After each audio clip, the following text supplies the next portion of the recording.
आज हम चर्चा कर रहे हैं, जैसा कि लिखा हुआ है, प्रतियोगी परीक्षा में सफलता के लिए स्वयं के नोट्स की क्या आवश्यकता होती है। स्वयं के नोट्स कितने प्रभावी होते हैं सफलता के लिए, तो इस विषय पर आज हम अध्ययन करने वाले हैं।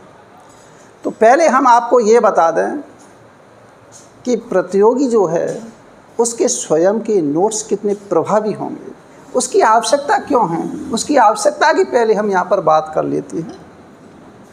देखो, स्वयं के नोट्स की आवश्यकता इसलिए होती है क्योंकि अगर ये कहा जाए कि पर्टिकुलर बुक में से प्रतियोगी परीक्षा में आने वाले प्रश्न आ जाएं, ऐसा इम्पॉसिबल है। एक ही बुक में से सभी प्रश्न नहीं आते, कई सारी बुकों में से प्रश्न लिए जाते हैं, उनका समावेश प्रश्न पत्र के अंतर्गत किया जाता है। तो आपको हम ये बता दें कि आप पर्टिकुलर एक बुक को मत पढ़िए। मैंने ये आपको पहले भी बताया था, पिछली जो वीडियो बनाई है उसमें मैंने आपसे यही कहा कि एक बुक को आपको नहीं पढ़ना है। आपके पास 2-3 बुक तो होनी ही चाहिए, प्लस आप किसी अच्छी कोचिंग के नोट्स भी आपके पास होने चाहिए। अब उनको कलेक्ट करते हुए आपको फिर नोट्स बनाने हैं। अब नोट्स आपको किस तरीके से बनाने वो आपको हम बताएंगे। तो पहले तो आपकी ये समझ में आ गया कि किसी पर्टिकुलर बुक को आपको नहीं पढ़ना है, क्योंकि किसी बुक में कोई टॉपिक सरल होता है तो कोई टॉपिक कठिन होता है। और ये भी बात आपको बता दें, कोई भी बुक परिपूर्ण नहीं होती है, कोई भी टीचर स्वयं में परिपूर्ण नहीं होता, ये भी आपको बता दें। कहीं ना कहीं कोई खामियां होती हैं, कोई गलतियां होती हैं, उन गलतियों को सुधारने के लिए स्वयं के नोट्स की आवश्यकता होती है। तो स्वयं के नोट्स आप किस तरीके से बनाएंगे वो हम आपको यहाँ पर बताते हैं। तो पहले मैंने आपको ये बता दिया कि स्वयं के नोट्स की आवश्यकता कितनी है। अनेक बुकों को एक ही बुक में पढ़ने के लिए नोट्स की आवश्यकता होती है, वो भी स्वयं के नोट्स की आवश्यकता होती है। कई सारी बुकों का समावेश एक बुक के अंतर्गत आप कर देंगे, वो आपके स्वयं के नोट्स कहलाएंगे। एक ही बुक को आप पढ़ेंगे तो आपको इधर उधर भटकने की ज़रूरत नहीं पड़ेगी।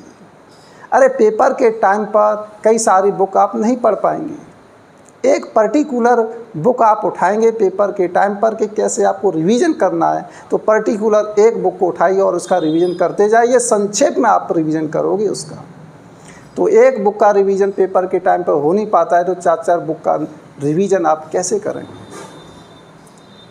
एक रणनीति बनाई जाती है सफल होने के लिए। किस टाइप से आप रणनीति बनाते हैं वो स्वयं आपके ऊपर डिपेंड करता है। अब आप इधर देखिए, तो पहले हम आपको बताते हैं नोट्स के प्रकार के बारे में। नोट्स कई टाइप से आप बनाते हैं और भी बनाते हैं, हम भी बनाते हैं नोट्स। वो टाइप्स क्या हैं? एक होता है किताबी नोट्स, सारांश नोट्स होता है, कठिन टॉपिक के नोट्स होते हैं। जब आप कॉम्पिटिटिव एग्ज़ाम की तैयारी कर रहे हैं तो यहाँ पर किताबी नोट्स की आवश्यकता नहीं है, मैं आपको इस बात को बता दूँ। किताबी नोट्स की आवश्यकता कब होती है? जब आप पढ़ाने लग जाओगे किसी स्कूल में, स्कूल में आप टीचिंग का काम करें, उस समय किताबी नोट्स की आवश्यकता होती है। क्योंकि अगर आप किताबी नोट्स बनाने बैठ जाएंगे तो ये समझ लो आप किताब छाप रहे हो। अब किताब छापने में तो बहुत सारा टाइम लगता है, तो इसलिए किसी प्रतियोगी को किताबी नोट्स नहीं बनाने चाहिए। दूसरी बात, क्या सारांश वाले नोट्स बनाने चाहिए? सारांश वो होता है जो किताब के बुक के लास्ट में समरी दी जाती है, जो सारांश दिया जाता है, क्या उससे नोट्स बनाने चाहिए? कुछ चीज़ें ऐसी होती हैं जो सारांश में से बनाई जाती हैं, तो इसका जवाब है यस। इसमें से कोई भी टॉपिक, जैसे आपने पर्टिकुलर कोई टॉपिक ले लिया या लिमिट वाला ले लिया, मैथमेटिक्स की बात करें तो लिमिट में किसी बुक के अंतर्गत जो थ्योरी दी गई है वो देखिए, दूसरी बुक में जो थ्योरी दी गई है अब उनमें कंपेयर कीजिए। पहली जो बुक आपने पढ़ी है उसमें क्या रह गया है जो दूसरी बुक में दिया गया है, उसमें से उठाओ और दूसरी बुक, पहली जो बुक है आप उसमें उसे ऐड कर लीजिए। इस तरीके से आप समरी वाले, सारांश वाले नोट्स बना सकते हैं। इसके बाद हम लेते हैं क्या कठिन टॉपिक के नोट्स बनाने चाहिए। यस, इसकी तो आवश्यकता है कठिन टॉपिक की। कोई भी बुक स्वयं में परिपूर्ण नहीं होती है। कोई टॉपिक उसमें कठिन दिया है, हो सकता है दूसरी बुक के अंतर्गत वह टॉपिक सरलतापूर्वक समझाया गया है, तो वहाँ से आप सरलतापूर्वक टॉपिक को उठाइए और उस बुक में ऐड कीजिए जो आपकी पर्टिकुलर बुक बनाई गई है। आपके द्वारा जो पर्टिकुलर बुक है उसमें समावेश कीजिए कठिन टॉपिक के नोट्सों की। तो इसका भी जवाब क्या हो गया? यस, हमें कठिन टॉपिक के क्या बनाने हैं? नोट्स बनाने हैं। तो हमें कठिन टॉपिक के नोट्स बनाने ही चाहिए। इसकी आवश्यकता है और इसकी आवश्यकता है, इसकी हमें आवश्यकता नहीं है। अब हम बात करते हैं कि नोट्स कहाँ से बनाएं। देखो, नोट्स किस तरीके से आप बनाएंगे, जैसा कि मैंने बताया है कि आपके पास 2-3 बुक होनी चाहिए, प्लस किसी अच्छी कोचिंग के नोट्स होनी चाहिए। किसी कोचिंग के नोट्स भी स्वयं में परिपूर्ण नहीं होते। सबसे बढ़िया पढ़ने का तरीका होता है बुक में से किसी एक पर्टिकुलर आप बुक को पहले लगाएंगे, उस बुक के अंतर्गत ही आप अपने नोट्सों का समावेश करेंगे। तो यहाँ पर जैसा कि मैंने पहले इसको ले लेते हैं, कोई बात नहीं। नोट्स किस में बनाएं, कॉपी में अथवा किसी बुक में? इम्पोर्टेंट क्वेश्चन ये वाला है।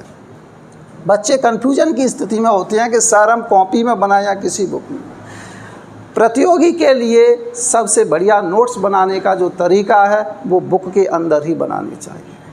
अब बहुत से अभ्यर्थी सोच रहे होंगे बुक में कैसे नोट्स बनाएंगे। मैं बताता हूँ आपको बुक में कैसे नोट्स बनाएंगे।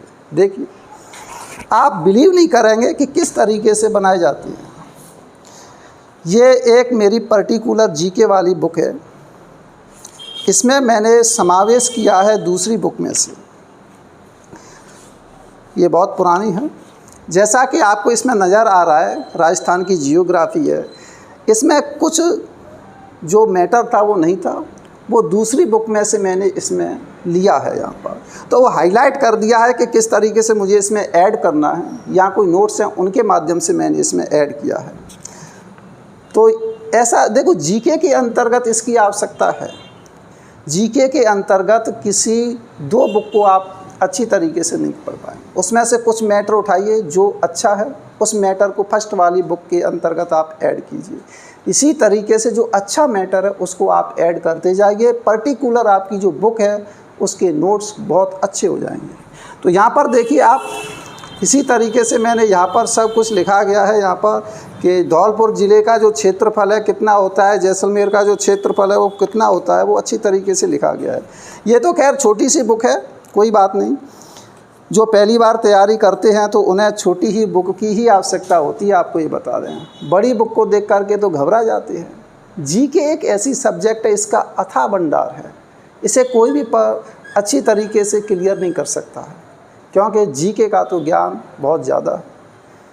तो इसलिए जो भी अभ्यर्थी जीके की अगर तैयारी करता है तो इसे पहले एक कोई भी छोटी बुक लेनी चाहिए, उस बुक में समावेश करता जाए, तो जीके की इस तरीके से वो तैयारी कर सकता है। धीरे धीरे बूंद बूंद से ही घड़ा भरता है। तो जीके की पर्टिकुलर तैयारी आप इस तरीके से कर सकते हैं।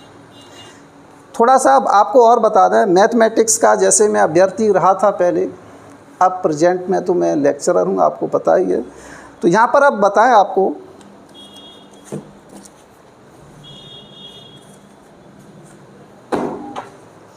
जैसे कि ये नोट्स हैं हमारे गुरुजी उमेश माथुर जो कि जयपुर में हैं, उनके ये नोट्स हैं, बहुत अच्छे ये नोट्स हैं। अब इसमें भी मैंने क्या समावेश किया है, मैंने आपको ये बात पहले भी क्लियर कर दी है कि कोई भी परिपूर्ण नहीं होता है। मैं कहूँ कि मैं मैथमेटिक्स का लेक्चरर हूँ, क्या मैथमेटिक्स में परिपूर्ण हूँ? नहीं कह सकते। हाँ, कंपेयरली तुलनात्मक रूप से मुझे ज़्यादा नॉलेज होगी, ऐसा कह सकते हैं।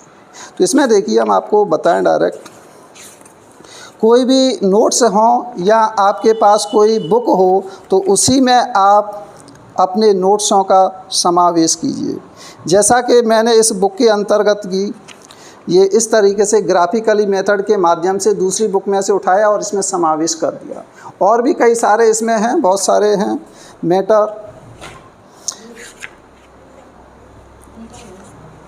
हाँ, यहाँ पर देखो आपको ही बता दें, जैसे कि ये है useful formulas and important result वाली जो सीट है, इसमें आप देखिए किस तरीके से मैंने इसमें समावेश किया है।